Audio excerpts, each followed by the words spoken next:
This year, the returns on beginning shareholders' equity were 10.3%. Textile and bank businesses were doing very well, however, insurance branch was performing poorly. Warren warns that outlook for 1975 is not encouraging. He predicts worse year for textile and bank establishments.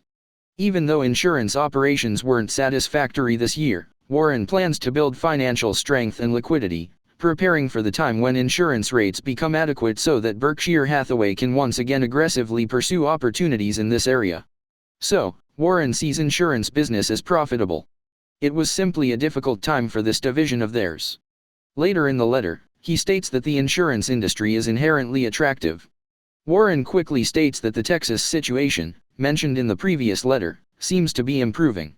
Apparently, Berkshire Hathaway wanted to expand the home and automobile insurance company into Florida. This plan proved disastrous.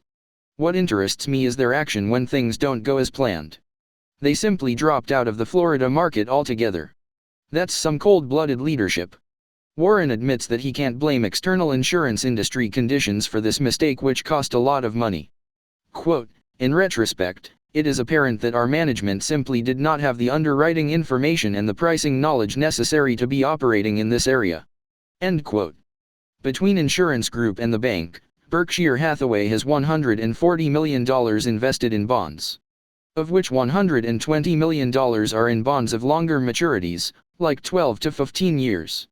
Bonds were mentioned in some previous letter, but I didn't bring it up in my summaries. Warren plans to wait until bonds mature or to sell them at advantageous situation. During 1974, Berkshire Hathaway increased holdings of blue chip stamps to approximately 25% of the outstanding shares of that company. Warren also reveals that he is on the board of directors of Blue Chip Stamps and Wesco Financial Corporation. He is also a chairman of the board of See's Candy Shops. The previously mentioned merger with Diversified Retailing Company was terminated by the respective boards of directors. Still, Warren Buffett sees this merger as eventually desirable and hopes to reopen the subject in future.